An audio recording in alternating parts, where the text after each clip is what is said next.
Welcome students. This is Priyanka and today we have our 8th online session. In yesterday's session we have started with a very important topic of web designing, that is CSS, whose full form is Cascading Style Sheet. Later we saw what are its uses, and also we have discussed various advantages of using CSS into our HTML document. Then later we saw what is the syntax of CSS, so that we'll understand how to include the CSS into our HTML document for applying the styling to our elements of our web page. So now today we will be discussing in details the properties which we have discussed in the declaration part of the CSS. Let us move to the next slide so that you will understand what exactly I am trying to say. So these slides explain about the syntax of CSS. So we had seen that the CSS is divided, or it contains main two parts. The first part we can say it is a selector. Selector means what? Generally for which element of the HTML you want to apply the styling, that is considered as the selector, right? Means suppose you want to apply a text color to a paragraph, means p tag. So that p will be our selector, and whatever styling you want to mention or you want to have to the element, you have to put it into the declaration box. So the first part of the CSS was the selector, and the second part is called as the declaration. Generally this declaration is given in the inside the curly braces. Suppose we have to use only a single styling, we write it in the curly braces.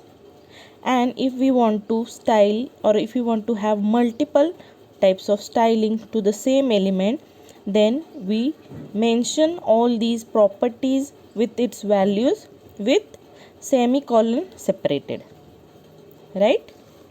So now in this slide you can see there is an example given that h1, and after that there is a curly braces opening and closing, into which we have mentioned all the declaration. And since h1 is the element which we want to have or give the styling, it is called as the selector, right? And in the declaration you can see there are two types of properties which we are going to make use of. The first one is what? Color. Color means the text color, and for the text color we are giving value as blue. And now since we have want to give a second property or use second property, so whenever you use multiple properties in the declaration block, generally they are separated by a semicolon. In normal English language, when we have to give multiple values, we use comma, but here in the case of CSS we make use of semicolon, right? So in the today's session we will study in details what all properties we can use and apply to our elements, and what effects does it add on to the element, and how the presentation of that element is changed on a web page, right? So this will be our major concern in this today's lecture, that which all properties, styling properties we can use, and what all effect it has on that element, that we will study in details, right? So let us move on the next slide. So now from here onwards, this slide we will be dealing with all the different properties which we can use, and what all different values you can mention into this property, and how does the output varies, we will see individually, right? So now here you can see the first property is the CSS first property which we are looking into is the color. So in the previous example also we had used this property color. So why this property is used, or in which case you will use this property? It is generally used to change the color of the text. See students, generally the text color is black, but if somebody's requirement is to give some color to their text, so definitely you can make use of this property. Now if you are using this property, obviously you have to assign some value to this property. Now since the property name is color, then obviously the values given to this property will be either the names of the color or a code of color.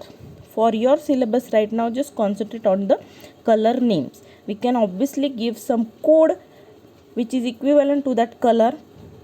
It is also right, but for our syllabus we will be only giving the name of the color in this property. So now we saw what purpose this property is used. So we will see how exactly we have the, or we can use this property using an example. So in the example part you can see that my selector is h1, means what? I am going to apply styling to only the text which is enclosed in the h1 tag, right? So h1 is my selector and the declaration part is mentioned in the curly braces. So now here in the curly braces you can see I am using the property as color, and as we have earlier discussed that if you are using a color property, the value to be assigned to that color property should be some color name. So here you can see I have given color is assigned with the value red. Now again I am repeating, whenever you are assigning some value to the property, generally previously we had used equal to when we are assigning some value to a variable or any attribute, but now for CSS if you have to assign any value to the property, instead of equal to we have to use colon, right? So this is a rule, that is why I am repeating it again and again, since from the childhood we are used to give an equal to sign for some assignment operator, right? So for CSS you keep in mind that if you have to assign a value, instead of equal to you have to give colon, and if there are multiple value property pair, then you have to make them semicolon separated instead of comma separated, right?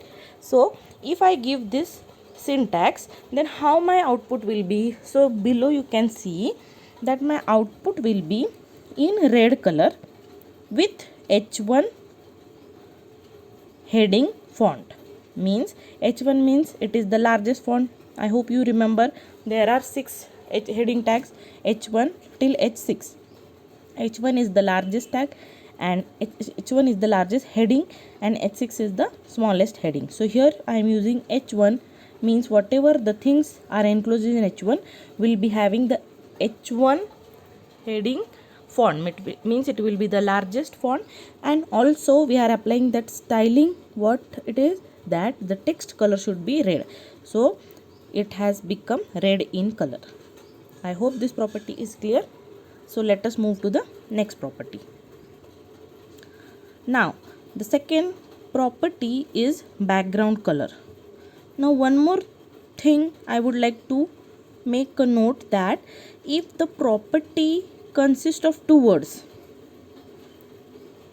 if the property name consists of two words, then the two words are separated by a hyphen or a dash. If you see the previous slide, what was our property name? Color. It was a single word, right? But if you see this second property, it is what? Background color. These are two different words. But when in CSS the property has two different words, but it is a single property, then those two words are separated by a hyphen or a dash in between, right? So keep it in mind, because after this property there are few more one which will be having two words in it. So never make this mistake. If there are two words, you have to join them by simply using a dash in between, right? Now what do you feel by the name background color? What it must be giving the styling to our element. Obviously, background color means it must be providing a background color to our web page, right? So what value it must be taking? Since it is again background color, means it will take some color names as its values, right? So we will see how to use this background color as a property. So in the example you can see how I can use. So how is the syntax given? You can see now my selector is body, means I want to apply styling to the whole body part. Now my selector is body, so what styling I am applying? I am using the property of background color, and then I am assigning the value as pink color to this property, so colon pink.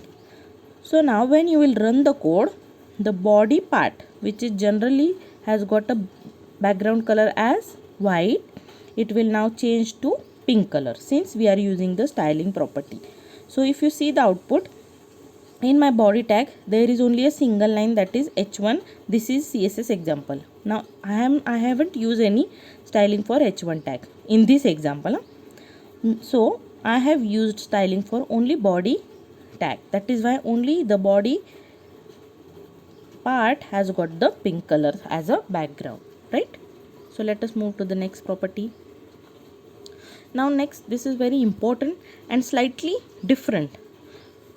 Up till now we had seen how to add an image as a background was a different way. But if you want to add a background image using CSS, the declaration or the syntax for it is different. So just concentrate. Now what is the third property? It is background image. Now again this property has got two words, so they should be separated with a hyphen in between. So background dash image. This is a single property. Now as the name suggests, it is used to set an image as the background of the web page. For normal HTML, what was the procedure? We had used the background attribute of the body tag, remember? But now if we want to add a background image using CSS, so now it is slightly different way. You can see the path or the URL of the image is given as the value, right? Because we want to use that image. But how? Using URL, and in the bracket you have to mention either the path if you have not copied the file into your folder, or simply the file name and the extension if that file, that image file is in your HTML code folder, means the HTML code and your image should be in the same folder, then only you can simply call it by its name. I hope you remember these tricks which I have been telling you since 11th standard. Right. So if you want to use this background image as the property, how to use? So we'll see in the example. In the below example you can see my selector is body. Obviously I want to give a background image for the body part. If I had to give the background image for a table, you remember for an image or for an table also I can have a background image. So for right now example I am using body. You can also use table, no problem. For the table only you will get the background image. Currently my selector is body. So how to use the background image? You can see body, in the curly braces I am using the property name, that is background image. Instead of equal to I am using the colon, and up till now we had seen property is assigned with the value. But by the means if it is a color you simply give the name of the color, but now since it is a background image you have to add one more word, that is the URL, and in that bracket you have to mention in double quotes the file name with the extension.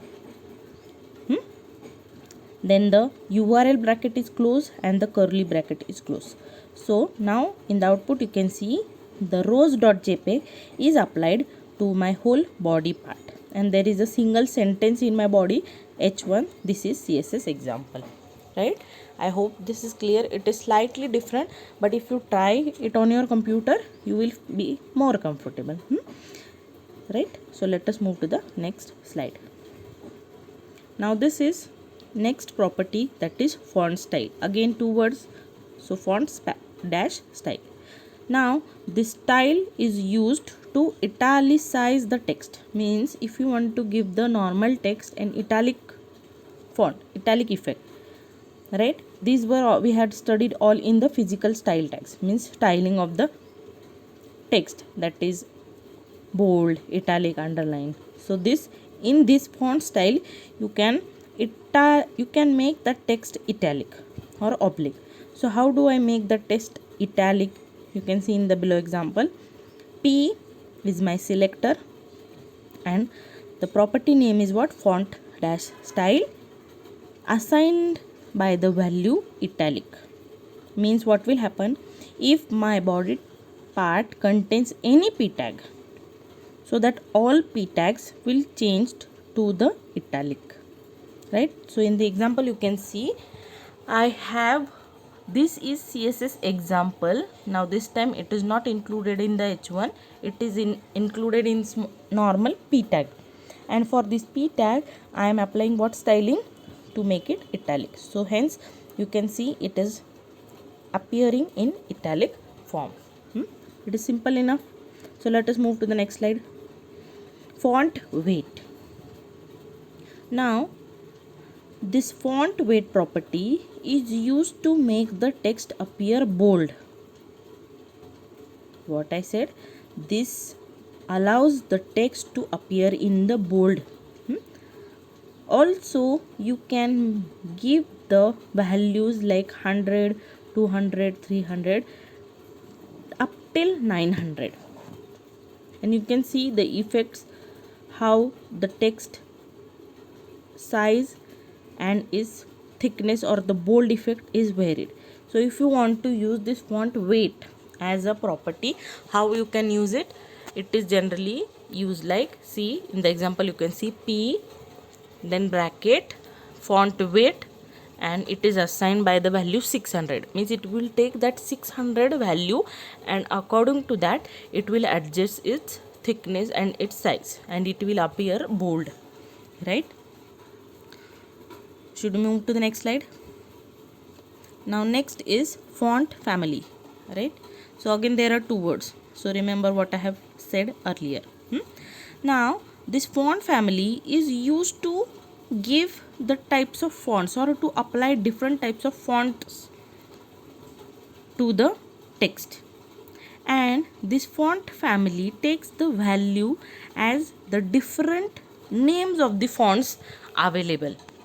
Yes, any font names you remember from Microsoft Office Word? Yes, the commonly used font are Arial, Times New Roman, Calibri, and there are many more, wherein there are many more fonts. So whichever font you want for your text to be applied, you will give its name as the value to this property. So let us see how to use. Now in this example I am using again the selector as p tag, means whichever p tags text is present in my document, it will get applied by this property. So what property I am using now? Font family. Now if you can see, I have given the value as Comic Sans MS. This is the name of a font. You can give anything. But one more thing I would like to mention, if the value of any property has got different words. Now here you can see that property value is what? Comic space sans space MS. So if there are different words in a value, it is better to enclose in the double inverted quotes, right? Generally we avoid these quotes because many students make mistake, so I try to avoid them. I generally use where it is mandatory. So now here, since the word is of 3 different parts, that is why I have enclosed it in double quotes. So by applying this property, what changes you can see in the output? You can see my normal p tag has now got the font family or the font name as Comic Sans MS. If I want to apply Arial to it or Times New Roman to it, I will simply make the changes into the value which is mentioned in the double quotes. This is also simple enough. So let us see what is the next property. Now next property is font size. Now this font size property allows us to control the font sizes, different font sizes. In the Word also you have seen that you can apply different font style. Also you can change the font size by increasing or decreasing the font size number. Remember, it is similar to this. So here if you want to change the font size using the coding or using CSS, you have to use this syntax. So how to use? See, the values assigned to this property can be are generally numerical. Definitely you want to give size, so obviously you cannot mention any characters, you have to give some numerical values. But these numerical values can be measured in different units. See, I can measure the length in centimeter, meter, millimeter, something like that. A size of a font can be measured in, you can have px, that is the pixel, in mean inch, mm is millimeter, cm is centimeter, and pt is point, etc. So these are the different units with which you can assign the value for this property. So if I am using the font size property with the p tag and I am giving the value as 1in, just observe in the example what it is given. I am giving the value as 1in. Now this 1in means 1 inch. If I mention 1 px, it will take it as 1 pixel. If I mention it as 1 cm, it will take it as 1 centimeter. So now since I am using in, it will consider this 1 into the inches, and accordingly it will apply that font size to my text. So in the below output you can see that the font size has taken 1 inch as the value, right? You can try these examples at your home if possible. Otherwise I am showing it here also, and when our normal lectures will be conducted, I will definitely show you this again. Now next property is text align.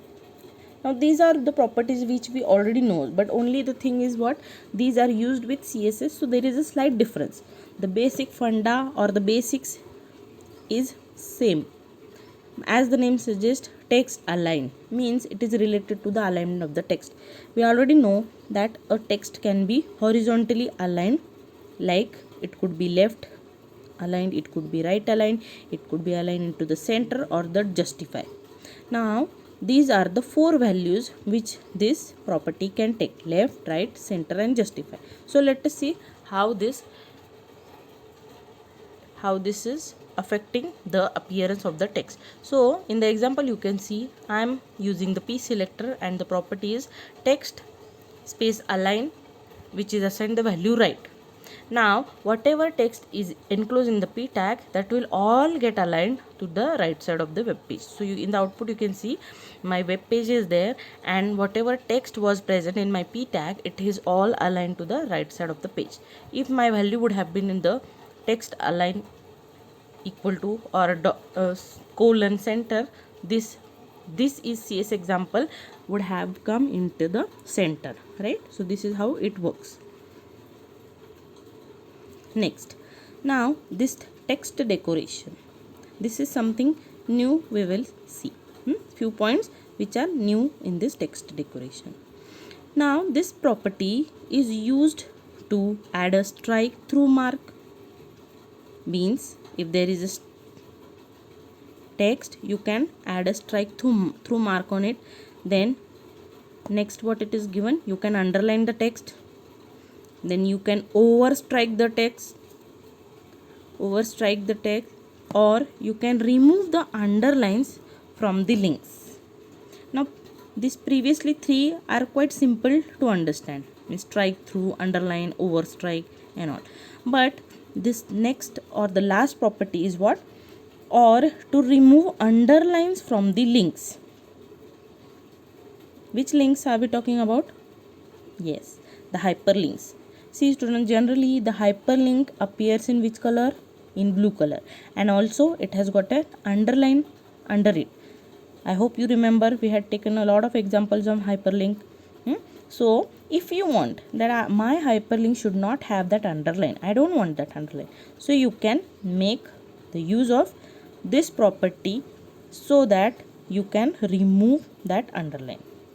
Now if you are using these properties, what values you can mention? So we will see. I have taken only 2 examples on it. The first example is what? P means my selector is what? P. Text decoration and value is assigned underline. Means now what decoration I am making to my text which is enclosed in p tag, that text which is enclosed will be having an underline. So in the example output below you can see that this is CSS example was enclosed in the p tag, that is why it has got an underline. And now on the next line I am using a tag. A selector means what? For what reason do we use the a tag? Yes, for the hyperlinks. Now if I am using this text decoration and giving value as none, so with this property and value combination my hyperlink will no more have an underline. So if you see in the bottom, the click here part is a hyperlink. Up till now which we have seen all the hyperlinks, it was in the blue color and as well as it has a underline. It used to have an underline, but now since I am using the styling property, that text decoration has value none, means I don't want any text decoration, so it has removed that underline, right? So we can see my hyperlink now no more has a underline. I hope it is clear. Next property we'll see. Now interesting, letter spacing. This also we haven't seen it earlier, letter spacing, but as the name suggests it is very simple to understand. Now a single word contains different letters, it is a combination of letters, right? So when we want that there should be some horizontal spacing between the letters of the word or the text, means you want each and every letter to be spaced a bit far from its next or the consecutive letter coming after that. So for such case you will be using this letter spacing property. Again this will take some numerical values with different units, obviously, since it is measuring the distance. It could be in pixel, it could be in inches, millimeter, centimeter and point. It is similar to the previously what we had seen. Font size. So now in the example you can see what property and how I am using. I am using the selector as H1 and using the property letter dash spacing, and now assigning the value as 5 pt, means 5 points. So in the output you can see each letter has got a space in between, means if you compare the first 2 letters there will be a space in between these 2 letters which will be 5 points. Again next 2 letters if you compare, again there will be a space which is 5 points. So this is how every letter is separated by a space which is mentioned as the value in the property. Means if I would have given 10 points, so then you could have observed that the 2 letters are separated by a large gap. If this is 5 points, it would have been the double of the space, right? Simple enough. So let us move to the next property. Let's see what it is. Now next is padding. Yeah, this is also interesting. This padding, see students, what does this padding suggest or what does it indicate? Padding means giving protection or protecting your element, right? So this is somewhat similar, that you want to protect your text from the surrounding. We'll see what exactly I am trying to say. We'll see what it means. This is used when we want to add padding or the blank spaces around the contents of an element. See, the letter spacing was only giving the horizontal spaces in between, but if there is a case that you want to have blank spaces around your element or around your text, so for that condition you will be using padding. Now this padding at property also takes value in numbers and in pixels. So you will see what exactly it means in by looking into the example in detail. Now you are using h1 padding 20 px means pixel, means if I have got h1 tag in my body section, then the whole word or the whole sentence will be padded by 20 pixels from all sides. It will be more clear if you see the output. Now in my code there are 3 lines. The first line is h1, this is CSS example h1 tag close, and below I have simply written example of padding, and next line I have written this is line 3. Means in my body tag there are 3 lines, from which the first line is the h1 tag.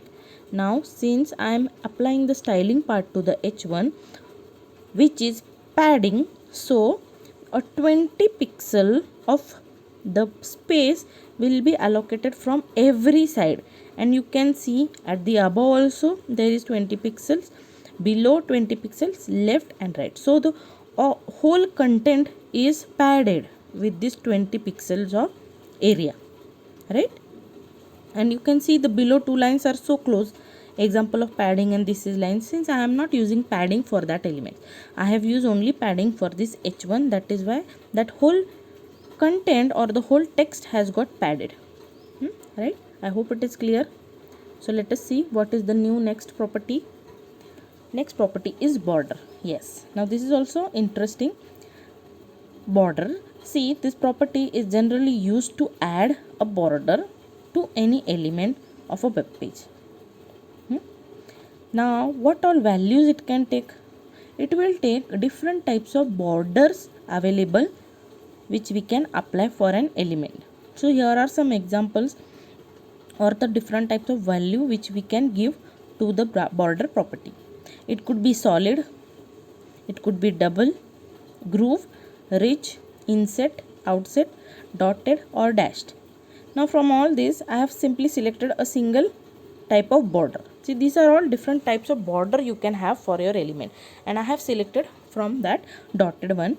So let us see how this dotted looks. So you can see h1 is my selector and border is assigned with the value dotted, means the contents of h1 will have a border around it. Then what type of border? That will be dotted. If you mention double, you will get a thick border, right? So if you use dashed, then you will get a dash dash dash type of a border. Now here I have used dotted, that is why it has got a dotted border around itself. It is simple. Let us move to the next slide. Yes, I think this will be the last property. Let us see. What is the property name? Margin left. Now again I am repeating, since it is the last property, when there are two different words for a property name, generally it is separated by a dash. So margin dash left is the property name. Now this property is used to set a margin area on the left side of the element. It takes numerical values in again pixels, points, centimeters, etc. Means whenever you want to have a space from the left side of the browser up till the text, so that margin, whatever you want in the size or in the pixels, you have to mention.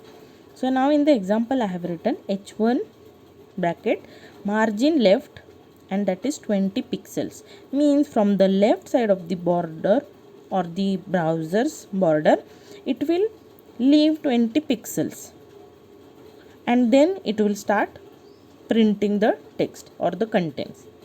If it would have been 50 pixels, from the left side it would have calculated 50 pixels, that would have been kept blank or as a margin, and from the 51 pixel onward our contents would have been displayed. So this is how margin left property works. I hope all these properties are clear. Simple enough. I have taken each and every example in your textbook. These all examples are not there, that is why I am giving specific time for this chapter, rather I would say a topic or a subtopic, properties, because you will be using this property into the CSS. Now after this lecture we will be studying different types of CSS. So obviously if you are going to study the CSS, you have to know this property thoroughly. So that is why I have taken this topic first, types of properties, how do they work individually, so that it will be easy for you to use them for our different types of CSS, right? I hope there is no doubt. You will be getting the assignment. I hope you are solving it, right? So that's it for the day. Thank you. Study well.